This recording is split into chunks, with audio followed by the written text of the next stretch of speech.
बिस्मिल्लाहिर्रहमानिर्रहीम अस्सलाम वालेकुम dear students. Apex Group of Colleges की जानिब से प्रिंसिपल ऑफ इकनॉमिक्स असूल माशियात का ये लेक्चर नंबर 21 है और आज हम पढ़ने जा रहे हैं चैप्टर नंबर 3 का क्वेश्चन नंबर 13 यानी इलास्टिसिटी ऑफ सप्लाई का कंसेप्ट और इसकी मेजरमेंट कैसे मुमकिन है। इलास्टिसिटी ऑफ सप्लाई का कंसेप्ट भी बिल्कुल इलास्टिसिटी ऑफ डिमांड की तरह सिर्फ सप्लाई की डिमांड की जगह पे सप्लाई का लफ्ज़ इस्तेमाल होगा। इसकी डेफिनेशन है the ratio of percentage change in quantity supplied due to percentage change in supply price, it is called elasticity of supply. यानी अगर हम इसके फार्मूले को देखें तो डिवाइड के साइन को हम ज़ाहिर बात है रेशो कहते हैं। ऊपर हमारे पास है percentage change in quantity supplied और नीचे percentage change in price. The ratio of percentage change in quantity supplied due to percentage change in price is called elasticity of supply। रसद में फ़ीसद तब्दीली और कीमत में फ़ीसद तब्दीली की निस्बत को, ये जो बटा है इसको हम निस्बत भी कहते हैं उर्दू में, तो इस वजह से ऊपर वाली जो अमाउंट है रसद में फ़ीसद तब्दीली और कीमत में फ़ीसद तब्दीली की निस्बत को रसद की लचक कहते हैं। रसद की लचक जो है इलास्टिसिटी ऑफ सप्लाई, इसकी मेजरमेंट के लिए जो स्केल है वो अल्फ्रेड मार्शल ने पेश किया था और 3 स्केल थे, इकाई के बराबर, इकाई से ज़्यादा और इकाई से कम। Elasticity of demand equal to unity, greater than unity और लेस देन यूनिटी। हम इनको इसके जो मेथड हैं वो 3 मेथड है। एक फ़ीसद का तरीका यानी परसेंटेज मेथड, दूसरा यूनिटी मेथड है इकाई का तरीका, रियाजियाती तरीका मैथमेटिकल मेथड। यानी जो इलास्टिसिटी सप्लाई है इसको मेजर करने के 3 मेथड हैं, जैसे कि 3 मेथड थे डिमांड की मेजरमेंट की, इलास्टिसिटी ऑफ डिमांड की मेजरमेंट की। अब हम 1 बाई 1 तीनों तरीक़ों को देखते हैं। सबसे पहले परसेंटेज मेथड है। परसेंटेज मेथड में हम 2 चीज़ों को डिस्कस करेंगे, चेंज इन प्राइस और चेंज इन सप्लाई को। सबसे पहला जो परसेंटेज मेथड में वो है elasticity of supply equal to unity, रसद की लचक इकाई के बराबर। अगर कभी ऐसा हो कि percentage change in price and percentage change in supply अगर दोनों इक्वल हों, इक्वल चेंज है दोनों में, तो इसको हम elasticity of supply equal to unity, रसद की लचक इकाई के बराबर कहते हैं। यानी कीमत में और रसद में फ़ीसद तब्दीली जो है वो बराबर हो तो इसको हम कहते हैं रसद की लचक इकाई के बराबर। अगर कभी ऐसा हो, सेकंड पॉइंट है elasticity of supply greater than unity. अगर कभी ऐसा हो कि जो परसेंटेज चेंज इन सप्लाई है वो ज़्यादा हो प्राइस में परसेंटेज चेंज से, तो इसको हम कहते हैं elasticity of supply greater than unity, रसद की लचक इकाई से ज़्यादा। यानी अगर कीमत में फ़ीसद तब्दीली के मुकाबले में रसद में ज़्यादा तब्दीली आए तो इसको हम रसद की लचक इकाई से ज़्यादा कहते हैं। नंबर 3 है elasticity of supply less than unity. यानी ये आपने बस ये याद रखने के नाम से ही आपको पता चल जाना चाहिए। Elasticity of demand equal to unity का मतलब है कि रसद में और कीमत में इक्वल चेंज। अगर ऐसा हो कि ग्रेटर देन यूनिटी है तो उसमें सप्लाई ज़्यादा चेंज होगी, तो लेस देन यूनिटी में सप्लाई कम चेंज होगी। यानी अगर परसेंटेज चेंज इन सप्लाई जो है वो प्राइस में चेंज से कम हो तो इसको हम elasticity of supply less than unity का नाम देंगे। इसका परसेंटेज का जो फार्मूला है फ़ीसद का तरीका परसेंटेज मेथड का, वो मैंने पहले भी अभी डेफिनेशन के बाद लिखा था, percentage change in supply divided by percentage change in price. ये इलास्टिसिटी ऑफ सप्लाई होगा, रसद में फ़ीसद तब्दीली और कीमत में फ़ीसद तब्दीली। परसेंटेज मेथड में अगर हम देखें कि अगर फ़र्ज़ करें हम एक टेबल में 3 कॉलम बनाएं, एक में परसेंटेज चेंज इन प्राइस कीमत में फ़ीसद तब्दीली, और दूसरे में सप्लाई में फ़ीसद तब्दीली जो है रसद में फ़ीसद तब्दीली, और तीसरे में इलास्टिसिटी ऑफ सप्लाई लिखें। तो पहले अगर फ़र्ज़ करें, हम फ़र्ज़ करते हैं elasticity of supply equal to unity वाला, कि अगर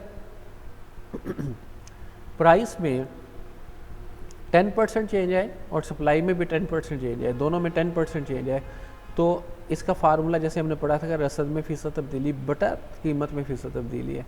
यानी परसेंटेज चेंज इन सप्लाई ऊपर और परसेंटेज चेंज इन प्राइस नीचे रखेंगे, यानी 10 डिवाइडेड बाई 10 आ जाएगा 1। इसका मतलब है कि यहाँ पे अगर इक्वल चेंज है तो इलास्टिसिटी ऑफ सप्लाई का आंसर इक्वल टू यूनिटी यानी 1 के बराबर।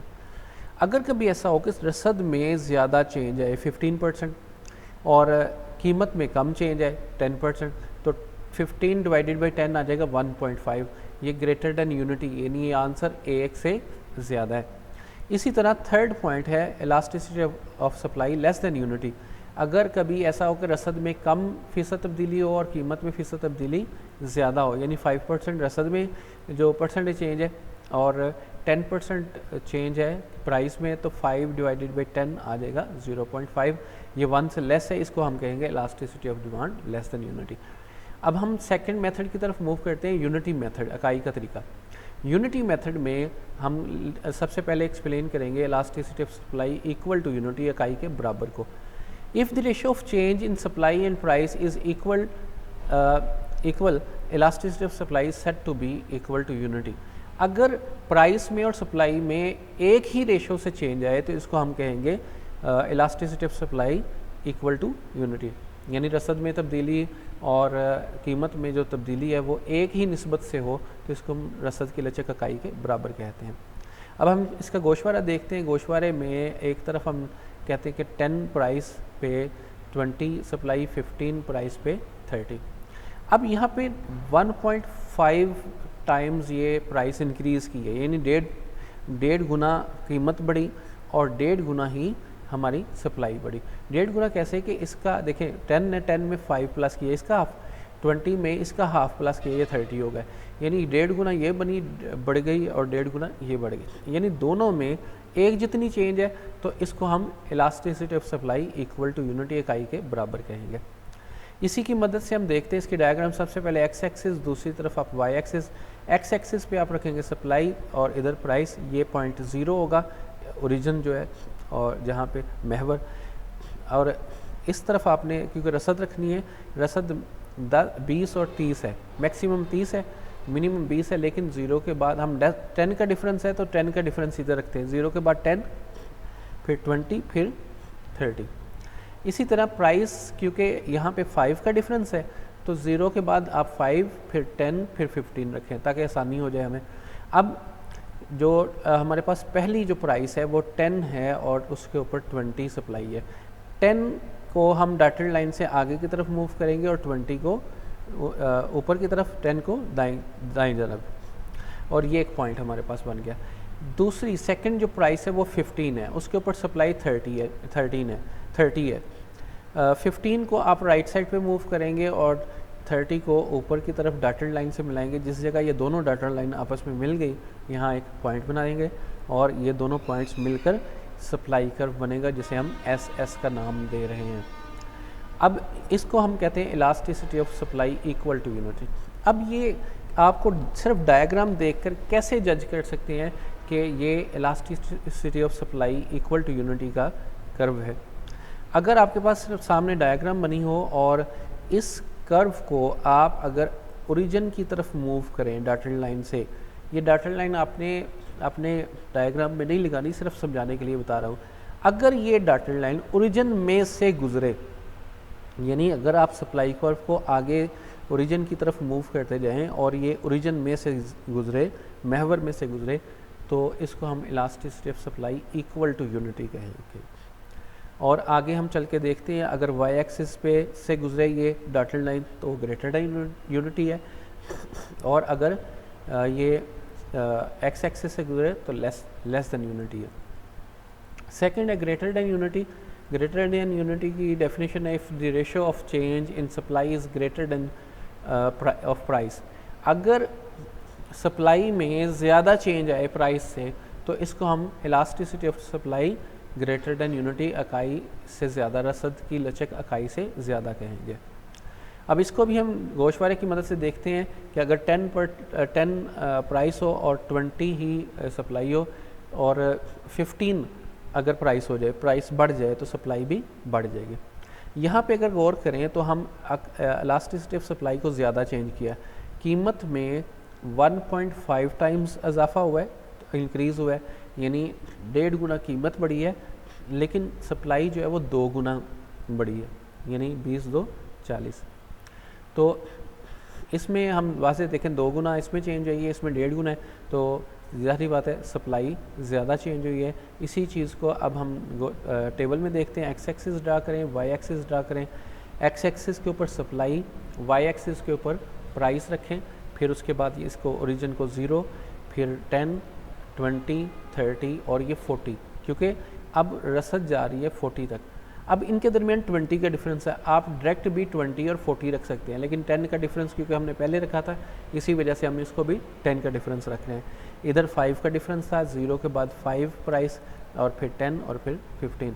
अब 10 को आप 20 के साथ मिलाएं, 10 को आप राइट साइड पे डॉटेड लाइन की तरफ से बढ़ा दें और 20 जो सप्लाई है इसे ऊपर की तरफ बढ़ा दें, ये एक डॉट आ गया आपके पास। इसी तरह 15 को आप बढ़ाएंगे राइट साइड पे डॉटेड लाइन से और इसे मिला देंगे 40 के साथ, 40 को ऊपर की तरफ, और ये हमारे पास दूसरा पॉइंट आ गया। इन दोनों पॉइंट्स को मिलाएंगे तो हमारे पास ये सप्लाई कर्व SS बन गया। अब इसको हम elasticity of supply greater than unity कहेंगे। अगर इस सप्लाई कर्व को आप डॉटेड लाइन से इस तरफ बढ़ाएं, ओरिजिन की तरफ बढ़ाएं, तो ये वाई एक्सिस में से गुजर रहा है। मैंने बताया था पीछे भी, अगर ये डॉटेड लाइन जो है ये वाई एक्सिस में से गुजरे, ओरिजिन में गुजरे तो equal to unity, y axis में से गुजरे तो ग्रेटर देन यूनिटी। अब इसी तरह हम लेस देन यूनिटी को देखते हैं। If the ratio of change in supply is less than that of price, अगर सप्लाई में चेंज प्राइस से कम हो तो इसको elasticity of supply less than unity कहेंगे। अगर कीमत में जो तब्दीली है वो रसद में तब्दीली से अगर रसद में जो तब्दीली है वो कीमत से कम हो, अगर मैंने यहाँ लिखा है अगर कीमत में फ़ीसद में तब्दीली की निस्बत रसद में कम शरह से तब्दीली है, यानी रसद कम चेंज हो तो इसको रसद की लचक इकाई से कम कहते हैं। इसको भी अब गोशवारा देखते हैं। पहले अगर 10 प्राइस है और 20 इसकी सप्लाई है, 15 अगर 20 यानी इसको दुगना कर दिया जाए, 2 गुना यानी 2 टाइम्स इजाफा कर दिया जाएगा अगर प्राइस में, लेकिन 1.5 टाइम्स सप्लाई में, यानी 1.5 गुना सप्लाई बढ़ा दी जाए लेकिन 2 गुना कीमत बढ़ने से 1.5 गुना प्राइस बढ़े, यानी सप्लाई बढ़े, तो इसका मतलब है कि प्राइस में ज़्यादा चेंज आई है, सप्लाई में कम चेंज आई है। इसको हम elasticity of supply less than unity कहते हैं। एक्स एक्सिस ड्रा करें, वाई एक्सिस, फिर उसके बाद एक्स एक्सिस पे सप्लाई, इधर प्राइस और यहाँ पे 0 ओरिजिन। अब हम देखते हैं कि 30 तक है, 10, 20 और 30 सप्लाई साइड, और इसी तरह इसको हम करेंगे 5, 10, 15, 20। आप डायरेक्ट इसे 10 और 20 भी रख सकते हैं, लेकिन हमने पीछे 5 का डिफरेंस रखा है, इस वजह से 5 का डिफरेंस ही रख रहे हैं। 10 प्राइस को, 10 कीमत को हम मिलाएंगे 20 यूनिट ऑफ सप्लाई के साथ। इसको हम प्राइस को राइट साइड पे मूव करेंगे और 20 को ऊपर की तरफ, ये डॉट आ गया हमारे पास। इसी तरह जब 20 प्राइस है तो हमारे पास 30 उसकी सप्लाई है। 20 को राइट साइड पे हम डॉटेड लाइन से बढ़ा दिया, 30 को ऊपर डॉटेड लाइन से, और ये दोनों पॉइंट्स को मिलाया तो यहाँ पे हमारे पास एक ये कर्व बन गया। इसको हम SS सप्लाई कर्व कहते हैं, और ये elasticity of supply less than unity को शो करता है। अगर इसको हम आगे की तरफ बढ़ाएं तो ये एक्स एक्सिस में से गुजरेगा, तो एक्स एक्सिस में मैंने बताया था कि अगर ओरिजिन से गुजरे तो equal to unity, y axis से गुजरे तो greater than unity, x axis से गुजरे तो लेस देन यूनिटी। आखिरी मेथड इसका मैथमेटिकल फार्मूला, रियाजियाती फार्मूला का तरीका जो है, इलास्टिसिटी ऑफ सप्लाई का फार्मूला है delta Q divided by delta P into P over Q। ये वही फार्मूला है जो हम डिमांड का है, लेकिन ये यहाँ पे क्वांटिटी से मुराद क्वांटिटी सप्लाइड होगा। अगर हम ये गोशवारा लें जिसमें कीमत 5 और पहली कीमत 5 है और पहली रसद 10 है, दूसरी कीमत अगर कीमत बढ़ जाए तो रसद भी बढ़ जाएगी। इसमें इस फार्मूले के मुताबिक ES से मुराद इलास्टिसिटी ऑफ सप्लाई है, डेल्टा Q से मुराद चेंज इन क्वांटिटी सप्लाइड है, डेल्टा P से मुराद चेंज इन प्राइस है, P से मुराद प्राइस और Q से मुराद क्वांटिटी सप्लाइड। पहली जो प्राइस है इसको हम P कहेंगे, यानी ये जो वैल्यू है, और पहली ही रसद को, सप्लाई को हम Q का नाम देंगे। फिर उसके बाद इसमें डेल्टा P ये होगा कि करंट प्राइस, अब वाली प्राइस 10 है, प्रीवियस प्राइस हमारे पास 5 है, 10 माइनस 5 5 आ गया है। इसी तरह डेल्टा Q फाइंड करने के लिए 20 माइनस 10 करेंगे, जो कि हमारे पास 10 आंसर आएगा। हमारे पास अब ये इस फार्मूले के मुताबिक सारी वैल्यूज़ की वैल्यूज़ आ गई हैं, सब ये जो delta Q, delta P, P Q यानी पी और क्यू की, यहाँ पे हम इनकी वैल्यूज़ पुट करते हैं। डेल्टा क्यू की वैल्यू हमारे पास 10 है, डेल्टा पी की 5 है और पी की 5 है और क्यू की 10 वैल्यूज़, वो वैल्यूज़ इधर पुट कर देंगे हम। फिर इनको जब हल करेंगे 10 से कट गया 5 से, तो elasticity of supply equal to unity आ गया। आज का टॉपिक यहाँ पे कंप्लीट हो गया।